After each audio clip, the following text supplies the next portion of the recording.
everyone. Welcome back to the Tree North Speaker Series. We're ready to get rolling and get started. We have the amazing Karice Brimmer. So what you want me to call you? Reese, Karice? Reese. So I'm going to call her Reese. So I'm excited about this one. You ready, Reese? Yeah. Yeah, name ready. I'm ready now. Tell me, who is Karice Brimmer? Reese. Who the hell is Karice? Oh, this question right here, this is like, I think this is the hardest question. Everybody say that. It is. It is. It's the hardest question because I'm just so many things. Yeah. I mean, despite the obvious, mother, aunt, cousin, I'm everybody's cousin. Yeah. And you know it for fact. Oh yeah, I know for fact who I'm into. So, that's the obvious. Yeah. But people don't know, well, people do know the closest to me, but I'm a little bit quirky. Yeah. I'm a little bit weird. I'm the type of person to be like, oh, that look like an old cemetery down there. Let's go. But I'm a woman that is constantly evolving. Like if you was to ask me that question 5 years ago, I think I'm always evolving, just a woman that's just on a mission, trying to live out her true purpose. I like that. Purpose-driven life. And just live out the life that God has set forth for me. And, I don't know. It's just so many things that make up Karice and who Karice is. It's just... But tell me, what is purpose to you? Because I like that you use that, because you all say live a purpose-driven life. Right. That's the new thing, but it's a true thing. Yes. And very seldom you can find somebody that's stand in that. Mm-hmm. So tell me, what does a purpose life look like for you? A purpose-driven life is doing what you were put on earth to do, doing that very thing that you would do if you was getting paid, whether you were getting any accolades, whether you had a title for it. It's just something that you just know that you're meant to do it, and you're always getting signs and receiving signs that, hey, this is what I'm supposed to do. I just got to give you, I'm a storyteller, a master storyteller, by the way. So I just have to give you a little story to go with that. Yesterday, I had a meeting with a lady, and she's revising a book that she wrote a long time ago on Danville, and she wants to include some of the Black history. So she showed me some pictures that she had. One was the name of a Black man named Pickett Scott. So I was fascinated because these were older pictures, and I was like, oh, they were well dressed. This is the late 1800s. And I'm like, well, who was Pickett Scott?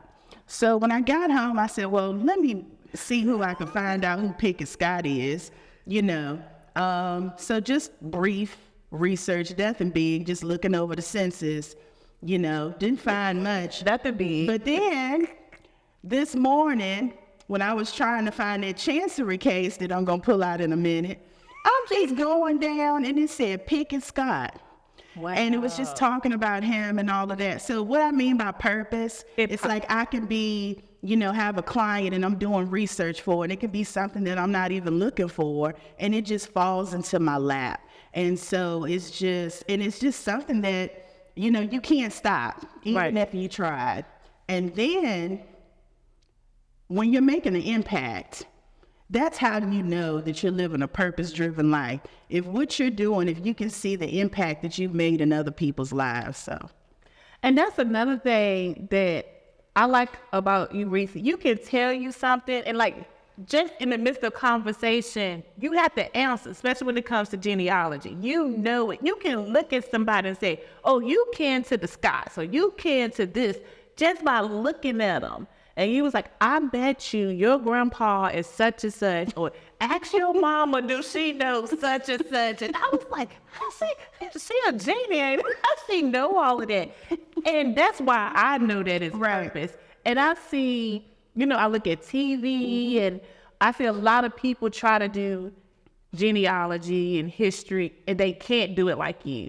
And I be telling everybody, it's like, if I need to know something, I know who to call. And a lot of the stuff you do, you don't get paid for because you get the random texts and emails and calls from people like me who all be thinking about, this is her livelihood. But I just think, that's my friend Reese. Let me text her because I believe somebody lied. There ain't no kid. Oh, you my cousin. Oh, no, the man's Reese.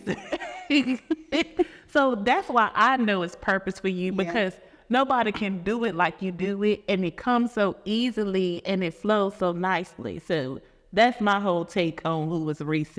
And you do live a purpose-driven life. When you hear someone talk about community, what does that mean to you? When someone say community? Community is love. You know, when I think of community, especially here in Danville, it's family, because everybody here, you know, anytime you come from a rural community, you know, with under 50,000 people, everybody know everybody's mama and daddy. So it's just love, it's family, and, you know, connection. This is why I want to interview Reese, y'all. She breaks it down to the rawness, like just the simple stuff. It's love. And I'm thinking, like, I'm trying to figure out how would I define it. And he's like, it's love. Yeah. That's it. What sparked your interest about genealogy? I'm nosy. I'm nosy. I've always been a nosy little girl. Always wanted to sit up under the elders to see what they were talking about. From a young age, I always wanted to know who this person was kin to, how we're connected. My grandfather, Reverend Bedford Luck, was the community historian, and he knew everybody. He knew how everybody was connected in the neighborhood. Yes, and he would say, there goes so-and-so's cousin, and there goes so-and-so's cousin. My grandma hated it, and she would call him by his last name. She'd be like, look, I don't want to meet your cousin. Go on somewhere, you know. But he always had a cousin. Come here, you got to meet your cousin. And even some of my family members, you know, like Crystal, for example, she always joked, man, Reese been telling us who we been kin to since we was 5, but it's just been something just in me, and it's him. Yep. He was my favorite person. He was my babysitter. They would always leave me with him because, you know, and I was always a talker. He was a talker, and he loved to babysit me. He would humor me. He would let me talk all I wanted to, would give me parts of the paper, you know, and he would entertain me. And he would always talk about his ancestors, starting with Gardner Luck. And so I always wanted to know who Gardner Luck was. And the older I got, I just started doing it. When I started to figure out, okay, I can go to the courthouse, or I can go here to find out this, that, and the third. And I just started doing it. Because you told me about me and Shayla. And I was like, what? Because we vibe. Me and Shayla are really, really close. Our interests the same, our interests, our likes, and everything. He's like, that's because y'all cousins. Yeah. I was like, what? That's it. Y'all cousins. A lot of times you meet people and you be wondering, what is it? It's like, this a familiar spirit to me. And that's it. And so when you had told me that, now you had told me, you was like, yeah, I just love Shayla. Now this is before you even knew this. Yeah. So to be able to tell you that. It was my birthday. I was like, what? That's my cousin. And we cousin, everything, because we both like Cardinals. When we see Cardinals, we think about our ancestors. And I was like, Shayla, it's just, we vibe. And you like, oh, that's because y'all cousins. And it was like, there you go. That's it. So tell me, what's one of your greatest memories about that you have learned about Danville? Well, there's so many. It is so many because, you know, growing up, and I always tell this story. People hear me say this a million times, but you're going to get it right now. Before I start my tours, I always tell people why I started them. And that's because we only got that one Civil War narrative. Everybody got it. I even remember them taking us to Civil War reenactments for field trips in elementary school here. So it was like deeply embedded in us, you know, and so the only things that we read about or knew about or learned about in our textbooks was a Rosa Parks or Martin Luther King. And it's like, okay, it's more to us than just Rosa Parks and Dr. King. And so with the genealogy, and, you know, you just find out different things. So you find out about who was the first this, who did this, who was the first architect, who was the first Black doctor. That's another reason why it's the importance of it. Right. Is because it brings a relevancy to those people. Like you always hear the first families and our forefathers were, who were our forefathers? Exactly. You know, we had families too. Yeah. And so you learn about, you know, their lives and, you know, things like that. And I'm losing track. But one thing that I really like, my pastor, Dr. James County, one thing, he took such pride in living on Harbrook Street. Yeah. And the Harbrook Street, I know now, you know, I was like, why was it? But that's because I didn't know the history of Harbrook Street. And I mean, it was prestigiousness to live on Harbrook Street. And he just,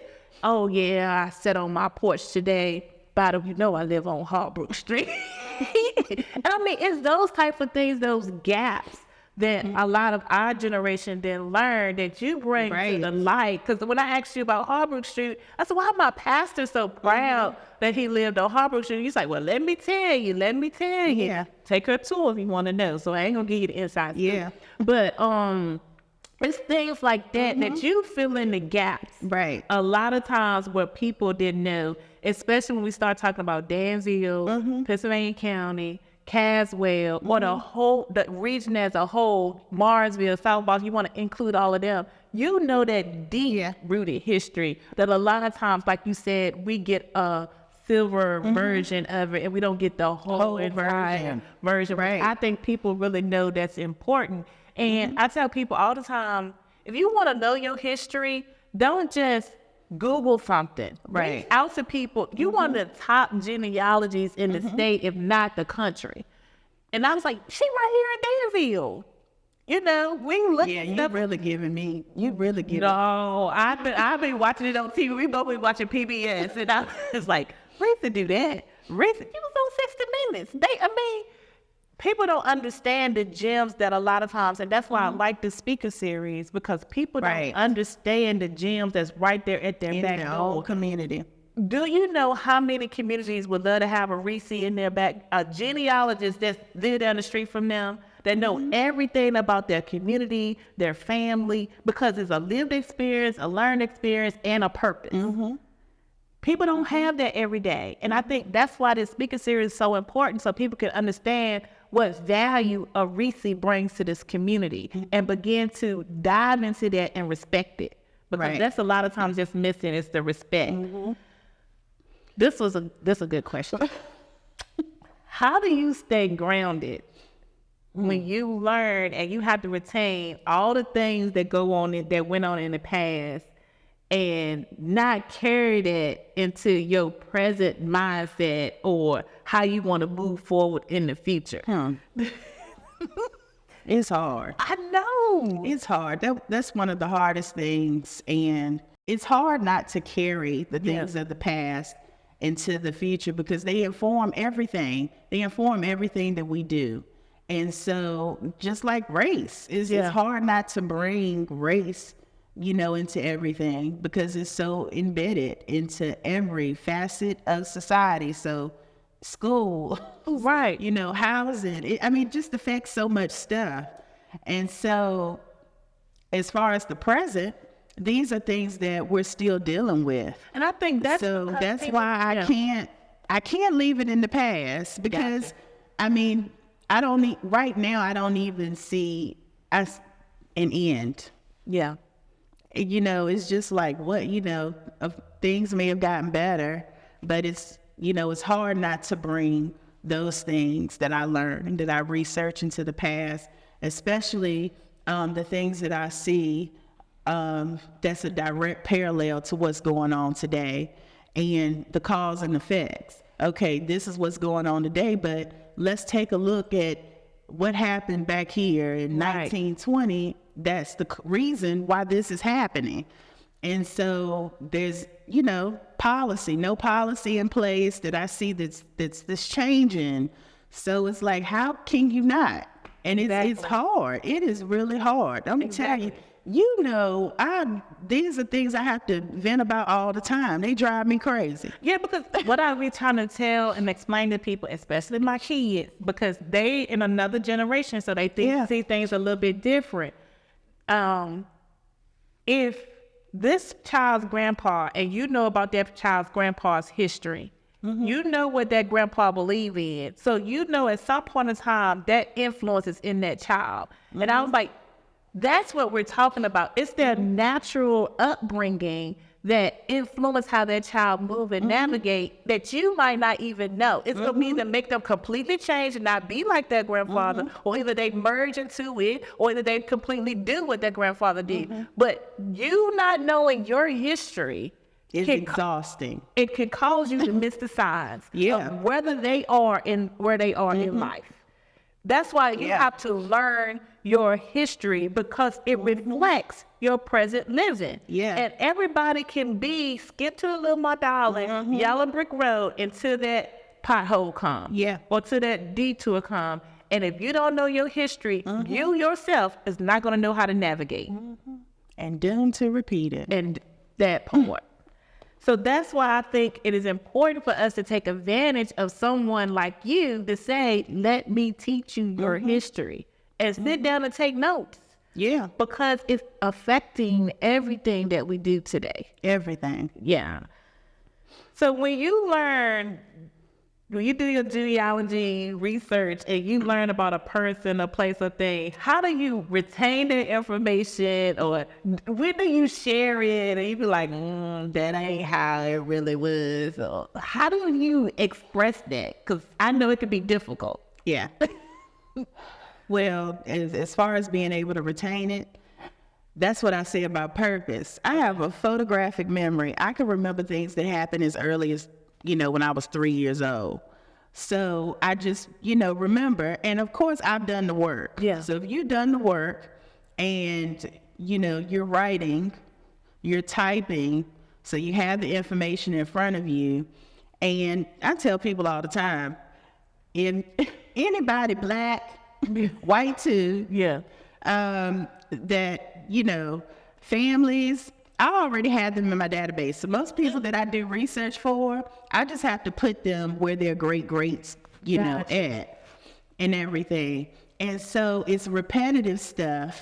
And then like you and Shayla, both of y'all descend from a common ancestor. So I might have to go back to your tree a couple of times, because I might research for 3 other people. And I'm like, okay, there's Sean's ancestor. I already had that in my tree. Let me put it where it comes from. So that's how I'm able to retain it, because I'm constantly going back and forth to where it's like, and this is just genealogy talk. Yeah. If you hear, like as far as local genealogists, one of my good friends, Lander Anderson, he's the archivist at the Halifax County courthouse. So my husband tell me all the time, when y'all talking, I don't even understand it, because I be like, this is one of your ancestors. So you got Armstead, Barksdale, 1845 in your tree, you know him? And we refer to him by birth dates. Oh, you got that Armstead? Oh, I got an Armstead, Barksdale, but that's 1870. Just talking back and forth. And so you even remember that birthdays? Their birthdays. And because I might have the name in there a couple of times. It could be a junior, a third, and all of that. Wow. So, and what was the second part of that conversation, girl? Let me get good. Like you heard something. I didn't see his birthday. No, nothing's past that. What? And my mama just talked about a Barksdale the other day. And I thought it was peculiar, because she was saying that my grandma's mom was a Barksdale. And what was interesting, my aunt, which was been her grandma, but she married a Barksdale. And I was like, that's kind of close. Look, the kids seem fine to me, but anyway. They fine. I love y'all. Knowing that Virginia has a deep history, because it's one of the 13 original states.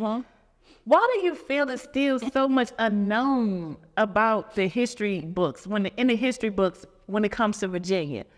I mean, like Lynchburg, they just found out what that whole street was like, something with dealing with slavery and stuff. All that stuff was not known. And It's by design.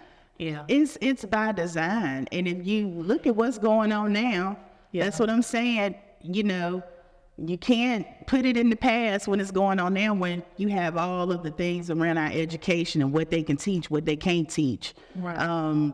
So it's by design. They don't want us to know the true history. Yeah. You know, and I don't even see, you know, to you know, especially our generation, you know, a lot of it comes from a place of ignorance. It's like, you know, it's history, it's Black history, you know, but it's American history. All of these things happen on this soil, nowhere else. So it's American history, and it happened. Yeah. You know, so why do we have to sit in school? We have to learn, you know, the national anthem and all of those things. You know, where there was a stanza about slavery in there. Yeah. You know, that they had to take that out. Yeah. So it's, you know. And I'm going to tell you, this is one thing, this going to make it go left, that I get so frustrated about, even with my ancestors, whatever, that they don't tell it. Like, why are you, when you see that the narrative is being strictly one way, why you didn't take responsibility, you yourself, and teach it? Well, a lot of it's shame. You know, and I hear you. But listen, you hear things where people say, you know, oh, that's offensive. You know, why is it so offensive to you? You know, it's not offensive to me when I have to sit there and hear about the Pilgrims and the Mayflower and, you know, all of that stuff that don't have nothing to do with me. Right. So you hear those things, but I'm telling you, it's shame. I didn't go this year. Roots Tech is going on currently, but Roots Tech is the largest genealogy conference in the world, and it's in Salt Lake City. I haven't been since 2019, but there was an African American Day that they had maybe in 2017, and LeVar Burton was there with, you know, done his genealogy and everything. And I guess because it was the first time where they had, you know, the conference was focused on African American genealogy. And so there were a lot of, you know, white genealogists, elders that were so emotional. And it was the weirdest thing, you know, because I had so many come up to me and they were crying. And because they do this work also, and it's hard for them to come to reckon, you know, just to reckon with the fact that, was my ancestor a brutal slave owner? Yeah. Was he a rapist? Right. Did he have other children? Did he do this? Did he do that? So it's a shame that comes with that too, you know. And then the thought of, you know, you're teaching this history, but you have grandchildren that are coming up, and they may have a white, you know, they might have a spouse, a girlfriend, a boyfriend that's another color, and they don't understand, you know. And so when they dig in their history, you know, these people are having a hard time trying to explain, you know, the things that their ancestors, you know, the atrocities they committed, all of the things that they did. They're having to explain this stuff. And you think about it. And so when I talk about, like, we don't know our history, we don't know our true history. We need to learn more of it than just what's on the surface, Rosa Parks and Dr. King. But they also don't know it. And they need to be taught it, but they also need to be taught the way to teach it in the way that it's proper and correct and not whitewashed, just to make them look good. Right. You know? And it's not meant to hurt anybody. It's to educate. Yeah, it's just to educate. So how do you have those uncomfortable conversations? Because I've been on some of your tours, and I've been like, well, what's that old saying? Tell the truth, shame the devil. You got to tell the truth, stand flat-footed and tell the truth. And that's my thing. And when I'm telling the truth, I also have documents. Most of the time I bring documents to back up what I'm saying. You do. Or I also refer to something and say, hey, you can go right here and find this information. This isn't a fairy tale. Right. This isn't, this is just me trying to, bring awareness to this history. So, since I started at River District Association, one of the things that we really try to do is learn the historical of each building, the history of each building. And what I've been coming across is always two narratives. Mm-hmm. So when you're doing your genealogy research, how do you navigate when it's two different stories? Like taking the building across the street, how do you navigate when it's two stories where this is what I heard was happening. You was like, well, no, that ain't the truth. This is what it really was. And this is what happened. This is why I got taken away. And here's the documents to support it. How do y'all, when you in that research, balance it out, the two stories? And when do y'all solidify to come out, okay, this is what we're going to say is the actual story? Or do you just continue to tell both narratives? Yeah, it's all about sharing that inclusive narrative. Okay. And so a lot of these buildings, a lot of these places, they do tell two different stories. And so it's like, yeah, this building may have been that, but did you know this was here also? Yeah. So it's just, bringing awareness to that part of the history that people might not know. And so you're looking at it different. In the case of the Sutherland Mansion, which is our Danville Museum of Fine Arts and History, you go from being the last capital of the Confederacy to being the segregated Danville Public Library to now being our museum, right?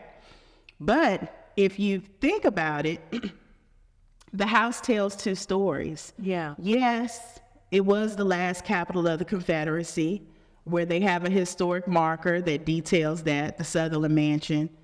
But it was also a place of integration where you had student protesters who led a protest there where it led to integration.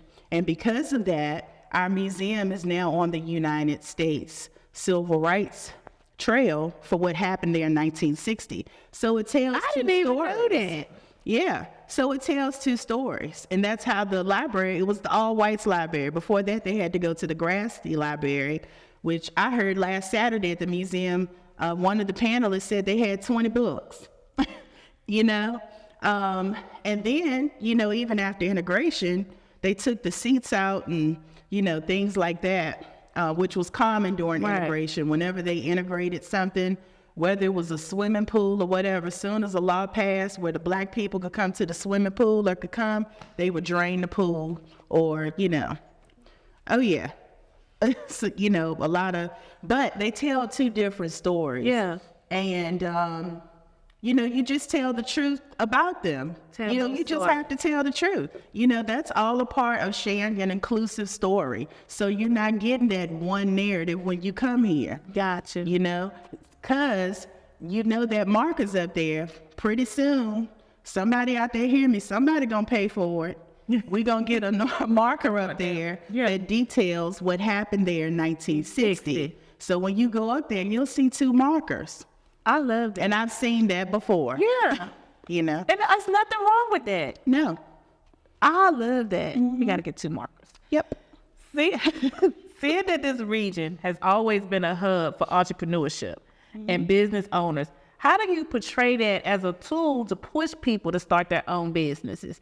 Or do you like, oh, well, such and such in 1960, they started their own business. Right. They can do it, you can do it. Yeah. How do you really push that when you're talking to people about their history? Because a lot of things that's in us is because of it's our genetics, like you with the genealogy. Right. So I just try to, push our people anyway to become entrepreneurs, especially if you got something, a marketable skill or something that you're doing, and nobody can do it like you. I don't care whether you make jewelry, whether you, I don't care what you do. Yeah. Whatever it is that you do and you're doing it to the best of your ability and it's good, I push anybody, because it's not for everybody. Right. Entrepreneurship is not for everybody. But I think in the case of African Americans, and all you've been hearing within the last 10 years is building generational wealth because we have catching up to do and, you know, things like that.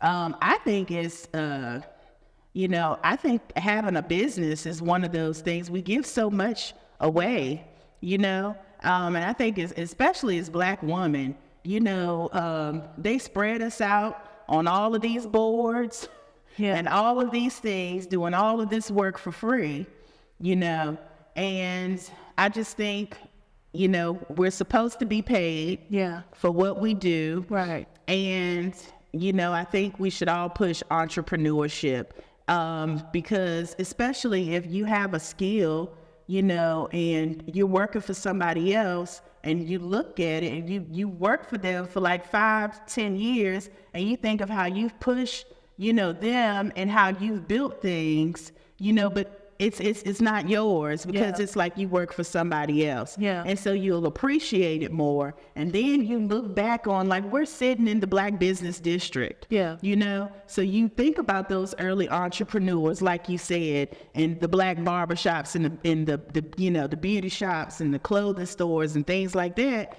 And you like, well, wait a minute. They came from nothing. Yeah. They started businesses when they could have gotten lynched just for having the balls to say, I want to open up a business. Yeah. You know, so why can't you do it? Right.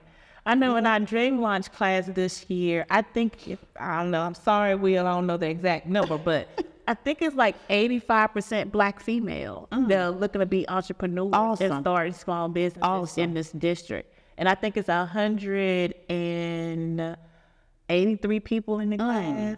Wow. That's registered for our Dream Launch, and you look at 85% of that is Black female. Wow. I could have the numbers distorted because I'm not good with keeping track, memorizing that. But I think that plays to the narrative. Yeah. That plays to the narrative where we say that you can have your own business. Yeah. And then just learning the skill set, what it means to be an entrepreneur. Everything don't happen overnight. Right. You know, I had to learn that myself. But still having that mindset that you can be an entrepreneur because we don't even have, we have the tools that we do have today, but we don't have anything, like you said, thinking that you could have been lynched just to start your own business. And if they can do it, we definitely can do it. Yeah. I like how you put that in there. So tell us about Danville, Pennsylvania County Chapter of Afro-American Historical and Genealogy. Woo! Well, I didn't think I was coming here to get it all out recently. And you're the founding president, right? Yes. Well, the Danville, Pennsylvania County Chapter of the Afro-American Historical and Genealogical Society, better known as OGS, it was founded in 2015. And that's kind of where I got my confidence to kind of get started with everything and start putting it out there. Now, the chapter does not exist anymore. Okay. I am a member of the National OGS, which I will always be a member of OGS. But there's so many other things that I'm doing and, you know, just trying to maintain a chapter. So I do what I can to support National and help them. So anybody can become a member. But the chapter here in Danville, it doesn't exist anymore. And it may pick back up. I've had a few ladies say, well, you know, we might start back up. But for right now, it's just, but anybody can join OGS. You can go to the website, www.ogs.org, the oldest African-American genealogy society in the world that started with James Dent Walker, founder, who was the archivist at the National Archives in D.C. And he got, you know, interested because he did work for Alex Haley. He did a lot of research for him for the book Roots. And he started this because at the time, and this is 1977, and he started this because we were not allowed in the National Genealogy Society. He tried to get in, and he was not allowed because they said they had nothing in common with African-American genealogists. But, you know, he didn't live to see it. But a couple of years ago, I lived to see the National Genealogy Society honor him, you know, after not letting him in. Yeah. But, you know, that's the importance and the legacy of OGS is that we couldn't get in, so we had to start our own. So even though there's no longer a chapter here, I will always support OGS, and you just never know. Yeah. You know. So, What does it mean to serve on Virginia Board of Historic Resources? well, I served on the Virginia Board of Historic Resources. I was appointed by Governor Northam to a 4-year term that ended in June of 2023.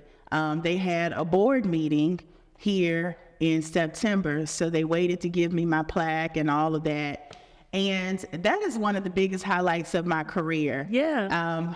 For the simple fact that people that sat on the board were people that I admired, other historians that were archaeologists, anthropologists, and, these big time scholars that were just doing them like, okay, here's little old me. No, they don't mean nothing. That is true. Oh, no.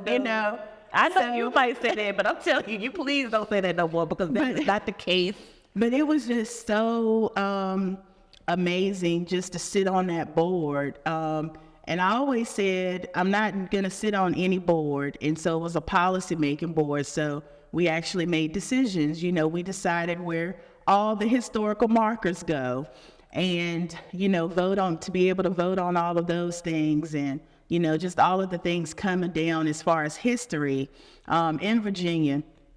It was just amazing to be able to add my input and just be there as a voice.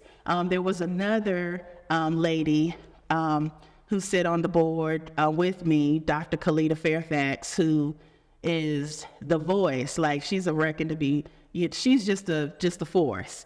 And I loved her. And so just to be able to learn from people like that and just to see how they maneuver and how they move. And it's like, okay, I see you, girl. I'm watching you. I'm taking notes. And it's just, like I said, I learned so much. Yeah. And people always, a lot of people are embarrassed about the things that they don't know. And you don't know everything. You're not going to know everything. You can't go into these spaces thinking that you know everything. You got to be willing to learn from somebody. And even though I'm a historian, I tell the story all the time.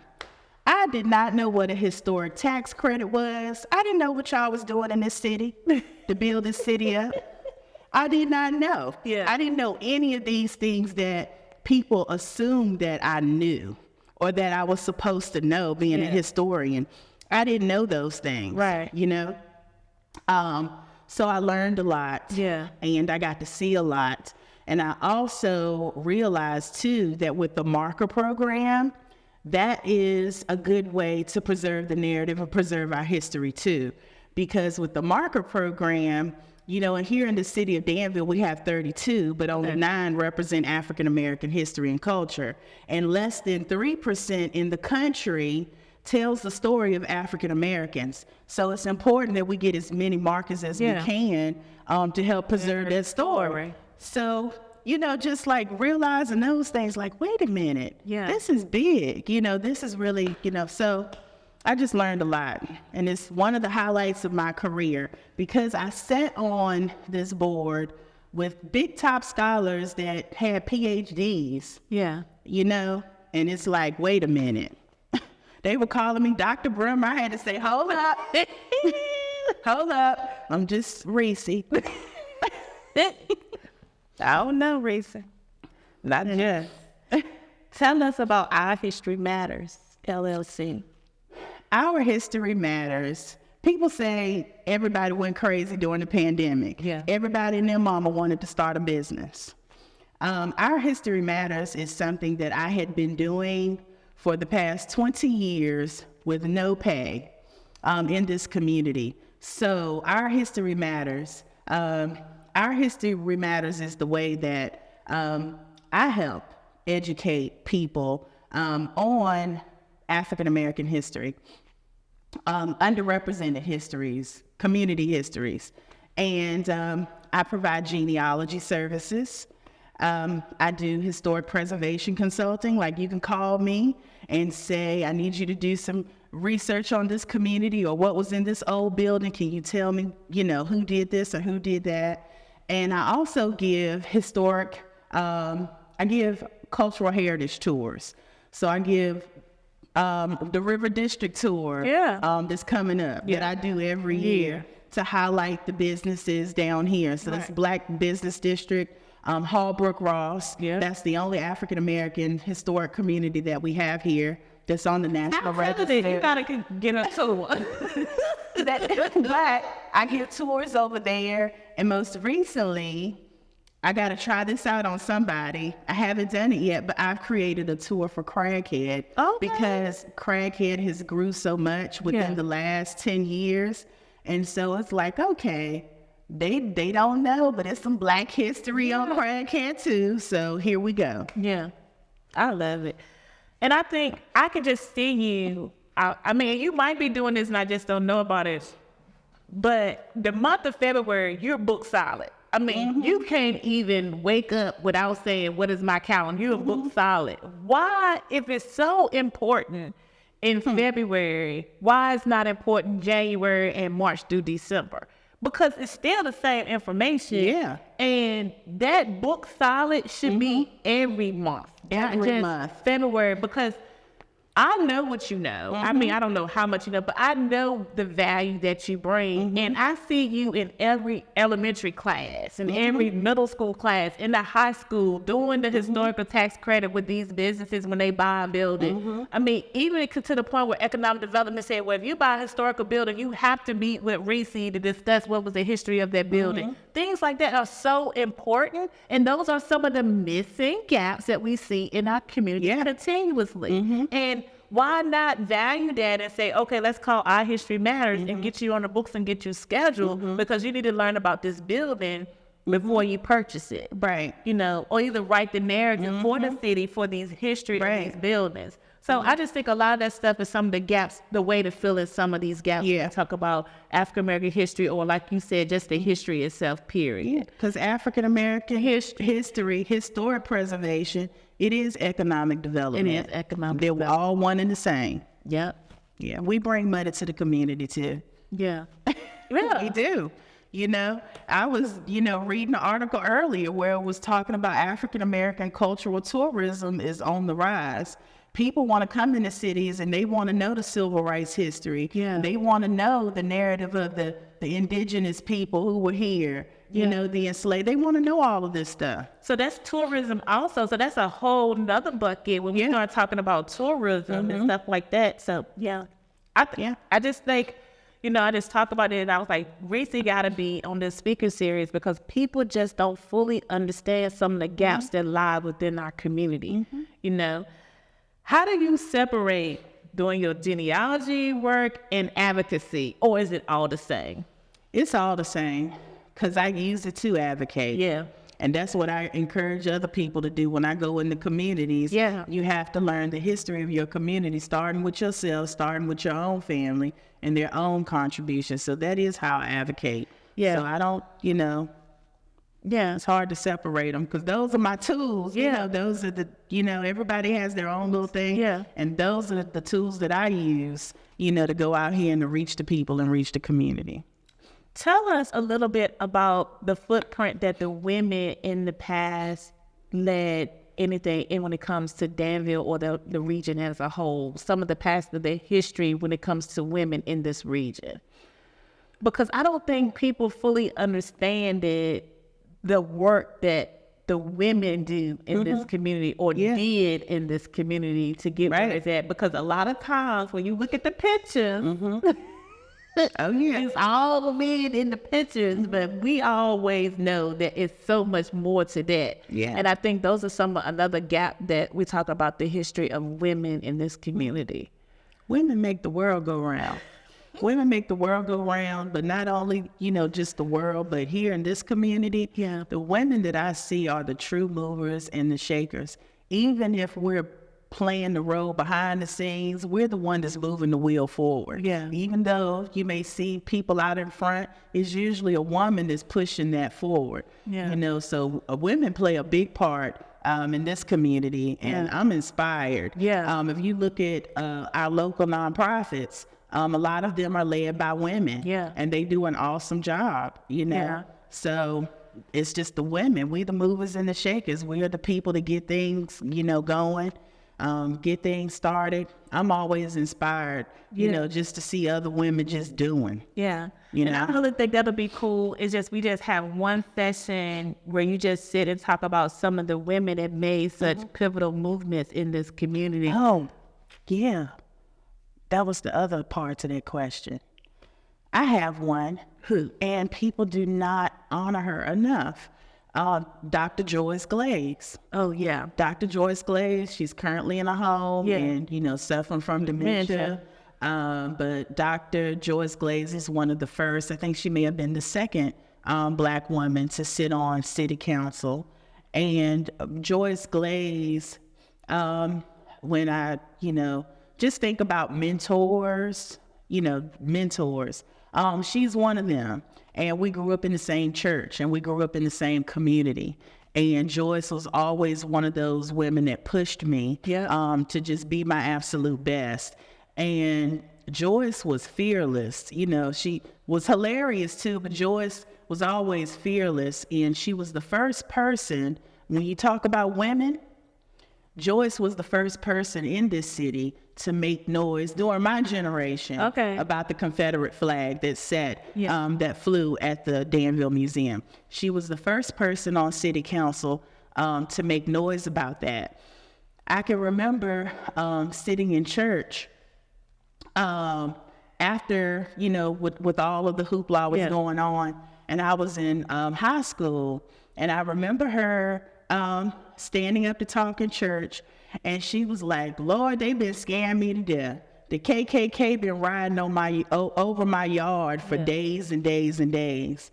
And at her old home, that's up in the Westover community, she no longer lives there, but at her old home, there was in the back where they attempted to burn a cross, but I guess they couldn't get it started or whatever, but the stump was still there. Wow. And she never removed it because she wanted to keep it as a reminder, you know, of just what happens. But just think about it. I mean, this wasn't that long ago. Yeah. I mean, I was born in 1979, so I'm in high school in the 90s. Yeah. So to just think, you know, we're getting a whiff of things that took place during the civil rights movement. Knowledge, yeah, because, you know, it's still happening. So to me, that took balls, you know, to do that. And then a single woman, you know, no husband at the home, nobody,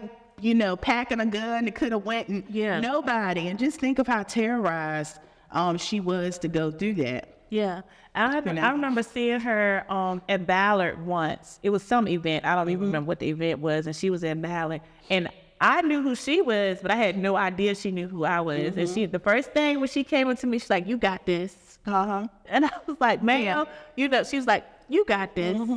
And I was just in awe that she even knew me, you know, and she was like, "You got it." Yeah. That's who she was. Yeah.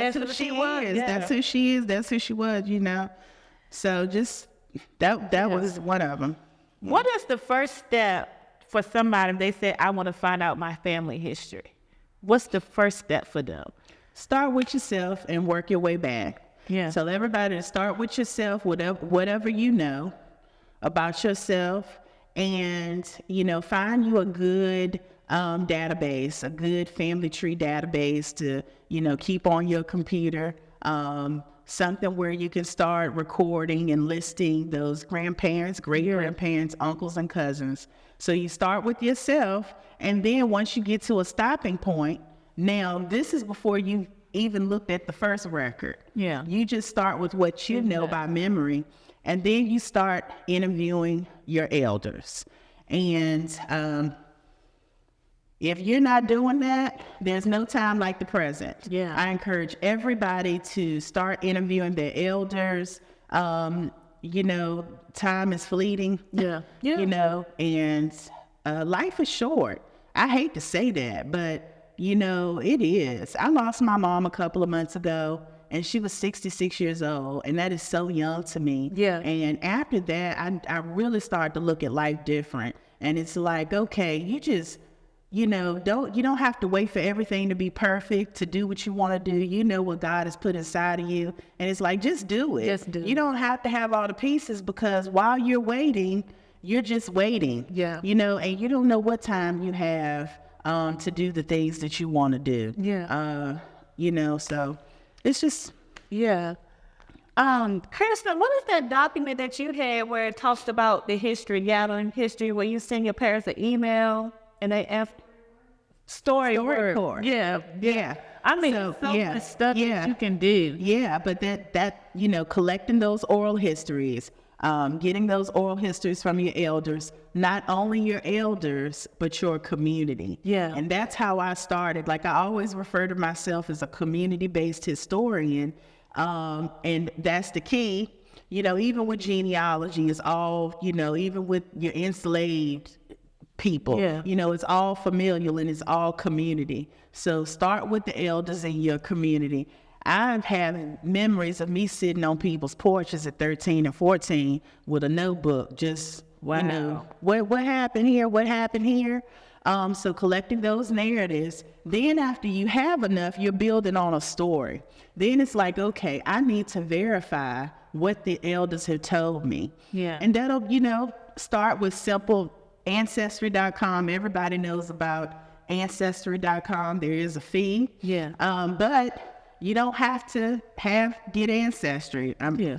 Forgive me, my friends. One of my good girlfriends worked there. Please forgive me. But Family Search is free.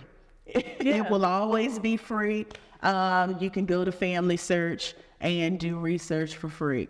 So there's all types of, ways, but that'll get you started. And then you'll eventually, learn your own techniques and tips. I always say people teach genealogy the same, but they don't do it the same. Yeah. Because everybody has their own tips and techniques, and the way that they research is different.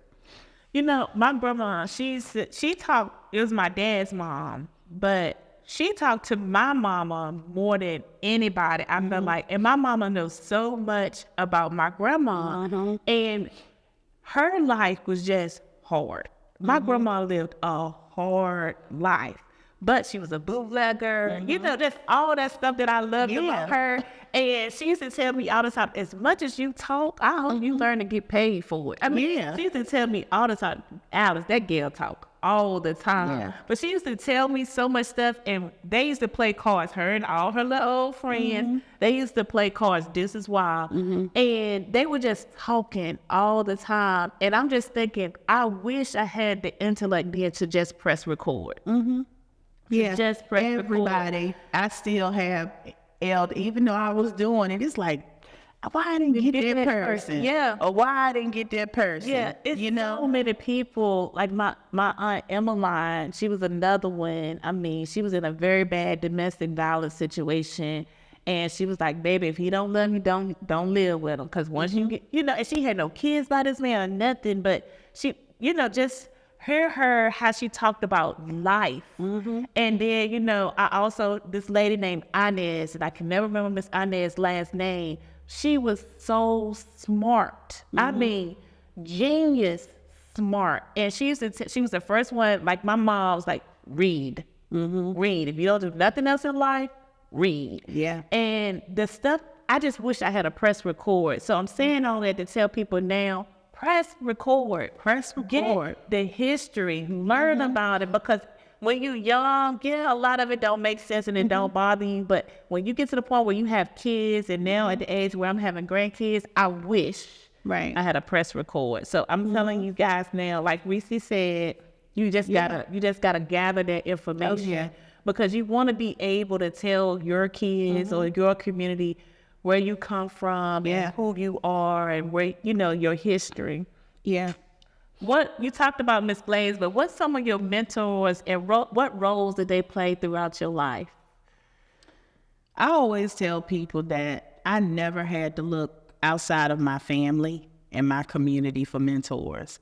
I never looked at celebrities and people like that as, just being up here. My family, I had mentors in my own family. My first mentor was my mother.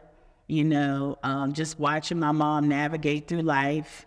My mom, she, was, just beautiful. She could sing and she could dance. I don't have no rhythm, but she could sing, she could dance. She was a great orator. She was a pastor. And I used to listen to her speak and how people would always call on her to speak and how she would just get up and my mom would make up a song that went with this in her head. She would make up a song. She was a songwriter too. She would, write songs and she would just could make up the right song to go with whatever was going on and then just give a speech like that. And I used to say, man, I wish I had those gifts. Yeah. She was like, you got your own gifts. You got your own gifts. That sounds like her right there. You got your own gifts. So, but my mom was my first mentor and then my aunts and, just the women that I saw growing up and what they do. I always tell people, my Aunt Gail, that's a hard-working lady. I don't think I earned that work ethic because I'm not working hard. I'm not working hard. But you do. When it comes to you're I've been up for 48 hours and I can't find this. But I love it. I love it though. Yes, I got one name missing in this bracket and I can't find it. But I love it. Yeah. So that's the difference. Yeah. But that's hard work. Yeah, working hard, hustling, playing cards, doing whatever you can to make ends meet. So I watched them, and my church and my community, all the elders in my church. Like you see me now running around with Dorothy Moore Batson, who was one of the protesters that, participated in the movement. It's people like that. Yeah. I would sit on their porch, tell me your story. And then my church, Camp Grove Baptist Church. I grew up in Camp Grove, but Camp Grove Baptist Church. In my church, I had Miss Lovelace. You remember Miss Short? Miss Lovelace, that was the math teacher at Barter. Miss Lovelace, Miss Joni Fullerwinder, who was one of the first African-American teachers to integrate George Washington High School. Well, I didn't know that. Yes. So Joni Fullerwinder, Dr. Joyce Glaze. Yeah. I had all of these women in my church. And all of these women would encourage me in some kind of way, so, and these are, so I never had to go outside of my home, my community, and my church because everything I needed was right there. And I got everything. And I got everything in my community. I'm not just talking about the people who were doctors and who were educated. Right. I'm talking about your regular blue-collar worker, the lady who hustled and sold food and played cards, and things like that. So I was inspired by them all, still inspired by them all because I'm every last one of them ladies. Every last one of them. Yep.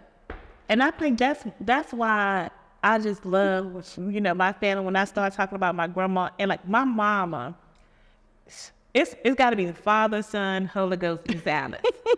I mean, she just loves, like we was talking about earlier, my mama just loved everybody. And she was like, it's okay, baby. I was like, Mama, what you talking? It's not okay. Yes, it is. It's okay.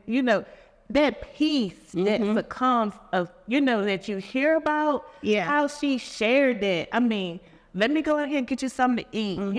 My mom used to work and drive an hour and a half to work. Every job that she worked, except for one, was an hour and a half away. She would drive that hour and a half away, come home, cook supper, pick me up for practice, find my clothes. That's hard work. When you start seeing that, how can you not get up and say, I can be this or I can be that? Every day, day in and day out. And I remember one time she was doing all of that and taking care of my aunt, which raised her. It was her aunt, but she raised her when her mom passed away. Taking care of her, taking care of my dad, working an hour and a half away, got a child in school, playing 3 sports at a time and all the other stuff that I want to do. And I never, ever, to this day, heard my mom complain. I never. That I'm not going to do all of that. Nobody have the expectation of me. But like you said, when you see that, you can't be nothing but motivated. Oh, yeah. So tell me, Reese, what brings you peace? When you got all this stuff in your head, the history, what's currently going on, trying to figure out when you're running your own organization, working for Virginia Humanities, what brings Reese peace? It's the simple things. Yeah. Just being at home on the sofa, me and my husband. Usually I don't watch TV. It gotta be something. He watching TV, but I'm usually on the computer doing research. And it's just, we might not even be talking, but we right there together, and I'm doing my thing, he doing his thing. Just things like just being at home. Yeah. I love being at home when I'm not traveling for work or anything. And that's why you don't see me out. I'm not in the mix. If I got a free weekend or if I have free time, I'm at home. I'm at home with my husband. My son is 20 something, so he be in and out. He's not a baby anymore. Right. But those are the things that just bring me peace. Just being at home and not having anywhere to go. Yeah. And not having anything to do.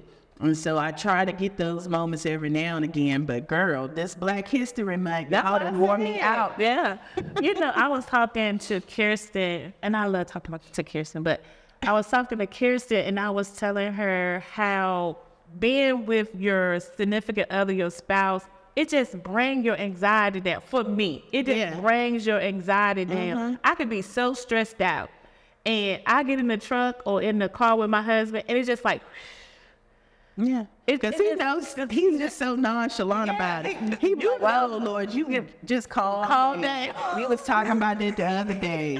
It's gonna be all like, come on now. I thought we got through that. Yep. So it's just just brings you peace, and I just just love that. I was like, okay, I be saying this, and it's like, Sean, don't stress that. It's okay.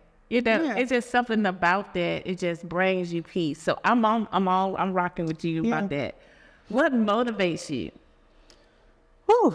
What motivates me? What motivates me, to do the work I do, is when I come across all of these people who still say, I didn't know that.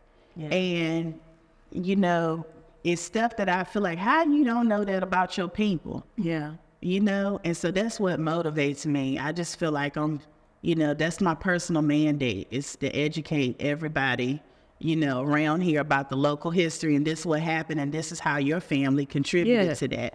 And I just think that's important. So with every interview I've done, I just feel like most of the women being between the ages of 40 and up, I just feel like the baton wasn't passed to us. It got dropped. So I get so frustrated. I feel that way, and I don't. Okay. Well, I will say, sometimes I do feel like, I do feel like a lot of times, like, it's older women, especially like locally, things like that. I do feel like they could have taken some of us under their wings a little more. Or, it's still those little things. I'm pretty sure every community goes through this. But what I had to do was, if I'm not getting it here, just other people that may live outside of your community, or other people that's like, I see what you're doing, keep going. Yeah. I use those things as, fuel to keep me going. But I do feel like, and this is just, a lot of times we feel like we own things. Yeah. Even when it comes to the history. Yeah. I feel like I'm the keeper of history, but sometimes we can get territorial with stuff. Or I did this and I did this, can't nobody do it but me.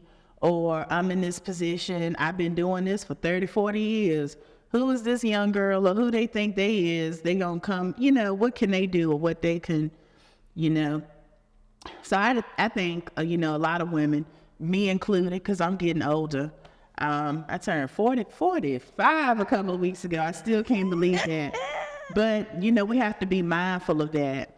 Especially younger women and people that's coming up behind us. Yeah, that's what I always say. I'm trying to be very intentional. That is my next question for you. One of the next questions for you, but I do want to take a deep dive into what is balance for you. Balance. Look, I don't have no balance. I ask, I be trying to find it. I read all of these motivational quotes about how you have to have a balance in your life and you have to make time for this and you have to make time for that.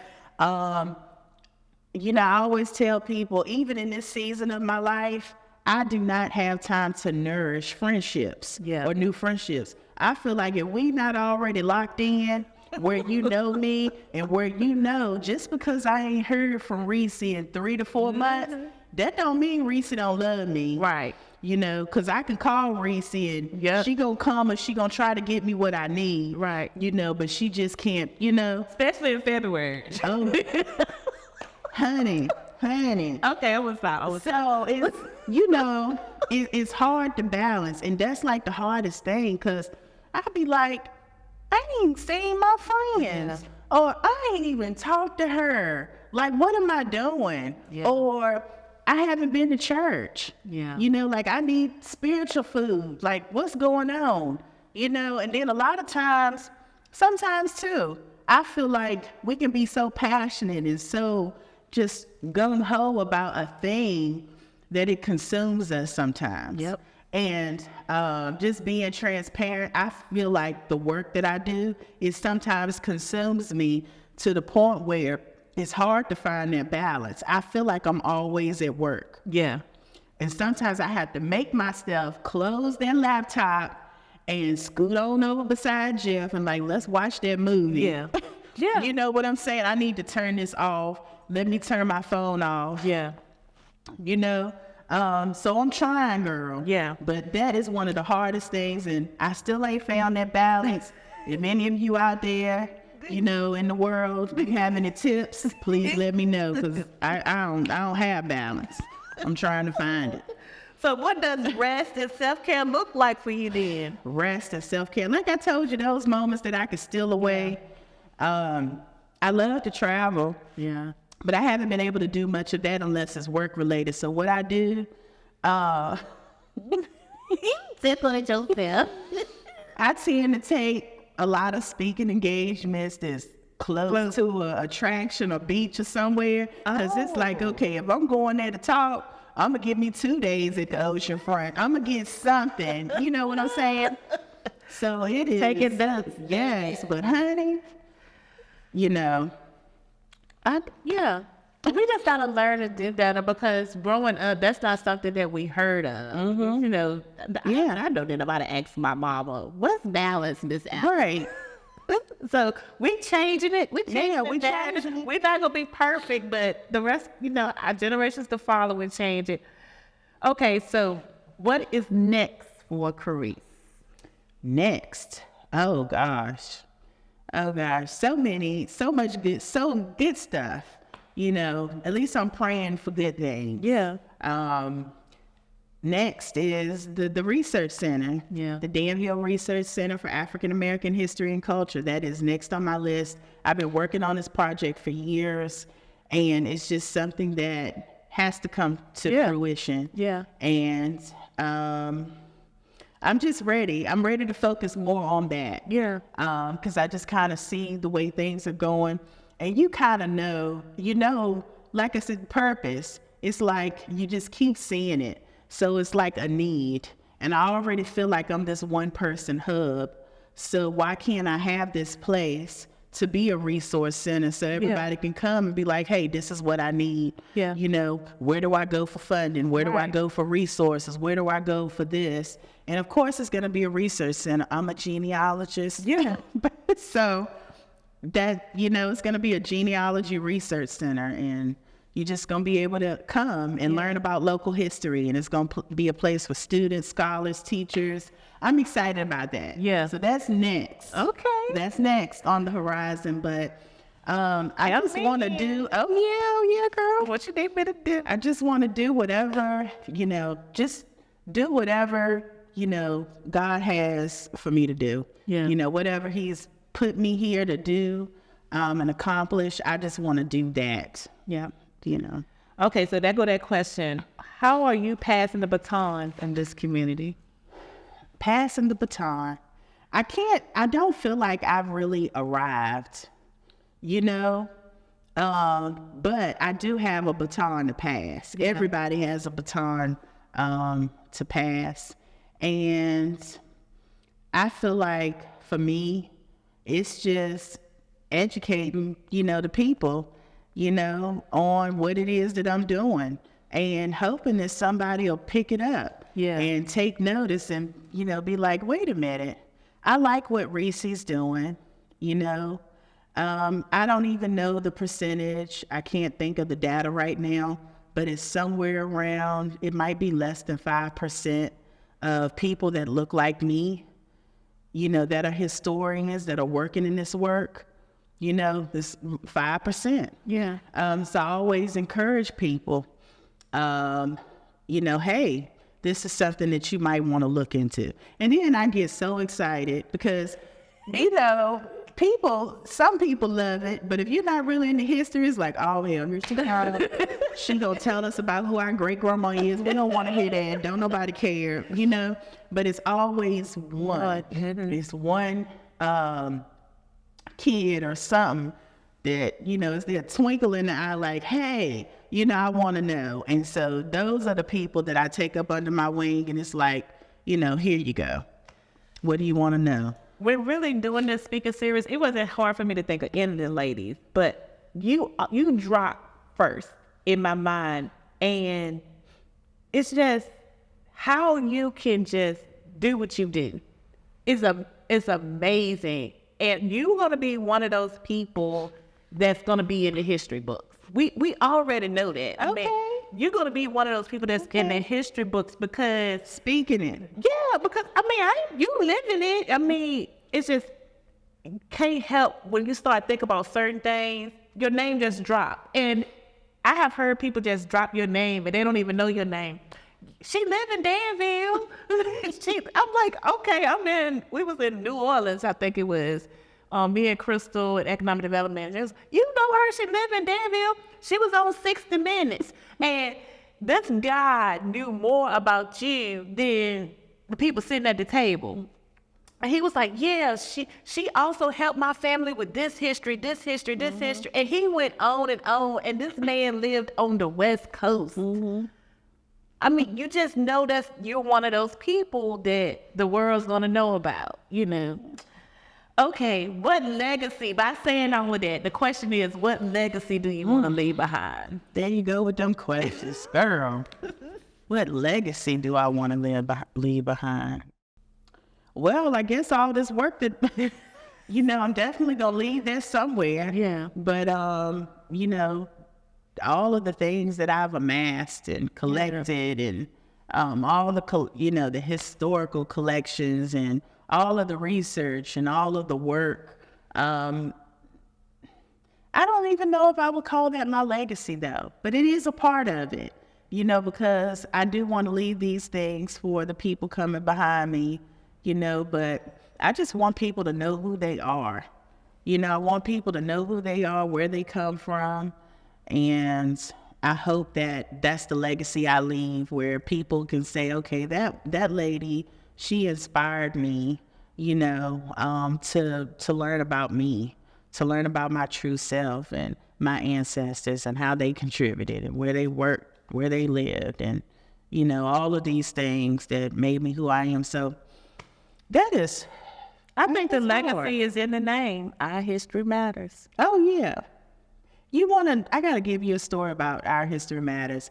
I would have came up with some, just off the wall stuff, because I'm quirky like that.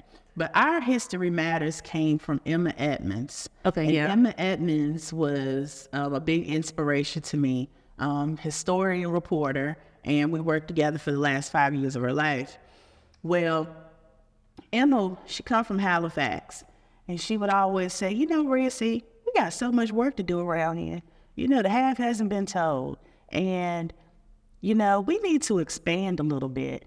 So, I know we got the office down here in Danville, but I got a little money. I'm going to rent us out a office on Main Street in Halifax, and I'm going to call it History Matters. History Matters was open for about a year. And that's because she lived in Halifax. Yeah. So she wouldn't have to drive all the way down here, and I could drive some up there. Well, once she got sick and it closed and everything, that's like the first name that popped up because it was short-lived. Yeah. And that would have been our business, History Matters. And I just said, okay, I'll just put our History Matters. So that's where the name came from. But it's you, Reese. Yeah. It's you to a T. Like you said, that's that purpose stuff. Yeah. So tell me, Reese, what is your favorite quote, scripture, or either mantra? My favorite quote is by Marcus Tullius Cicero, old ancient quote. And it's, to be ignorant of what occurred before you were born is to remain always a child. For what is the worth of human life unless it is woven into the life of our ancestors by the records of history? I love it. That is my favorite quote. I got it on a banner and everything. And I have too many favorite scriptures, but my grandpa used to always tell me, do good and do good will follow you. So that's one thing that I ain't always did good, but, that's one thing, that I always try to follow. Okay, so tell me, what is your history and knowledge, something about North Maine? North Maine. I am North Maine, North Danville to the heart. I grew up in North Danville. I grew up in the Camp Grove community. Camp Grove was named after the church that was built in 1897. What a lot of people don't know, before that we just called it 732, that the lower part of Camp Grove was a part of Pennsylvania County. And the first pastor was the Reverend Henry Vaughn, and Henry Vaughn got his start preaching in a field right there on the corner of White Street. And so he started having these camp meetings where there was a grove of trees, hence the name Camp Grove. And when I did the research on him, I found out that he had a great-great-grandson by the name of Apostle Lawrence G. Campbell. Wow. And when I read the oral history account of him, that, what's the NAACP president in Pennsylvania County? Anita Royster. Anita Royster. She wrote 2 oral history accounts, and he said that he got his start preaching in a field on White Street. Wow. And so I was able to share that with him before he passed, because he knew, he said, well, I know that my grandpa named George and he was the Iceman. And I said, well, George had a daddy. Wow. And George's daddy was Henry Vaughn. So you see the things from your ancestors that you never know, that's in your own history. But Camp Grove, I grew up in this community. And then after all of these years of research, I finally figured out, I had this epiphany that my own ancestors were enslaved in the same community that I grew up in.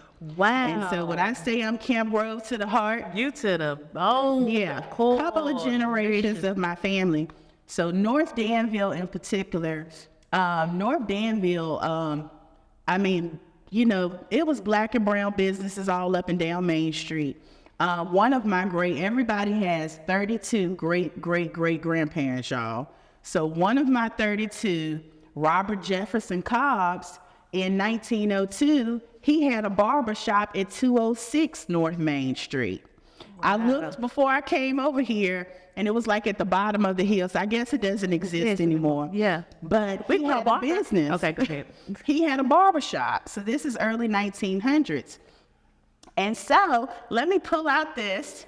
And one thing about it, anything that I tell anybody, because I'm a genealogist, is to always have facts and documents to back up what you're saying. It's one thing to say this happened, but if you don't have documents to back up what you're saying, so, I came across something good, because people always asked me, was Lucktown. Yeah. Everybody know Lucktown was named after my family. And I used to be like, I don't know, because I saw where, there were Lucks living in the community, but we always referred to them as a different set, which I know is a different set. And so I was like, well, it was them set of looks. It Yeah. won't my looks. Well, determined that wasn't the truth.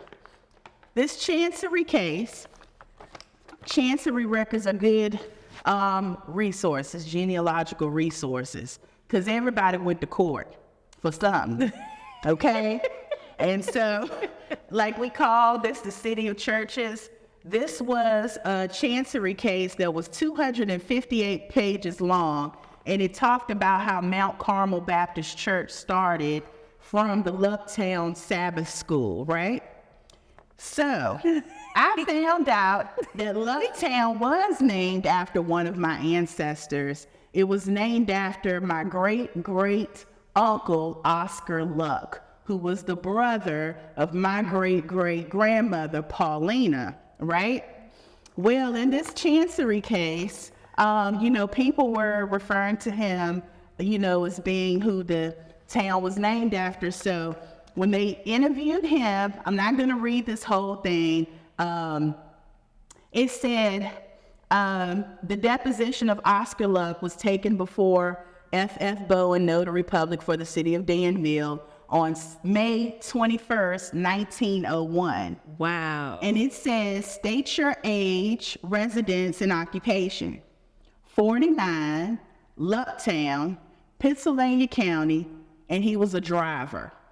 And it says, state how long you have lived there and whether or not the place is named after you. I have lived there about 10 years. It was named after me. And then it says, do you know when the Lucktown Sunday School started there? And he said, yes, sir. I had some children there at the time it started.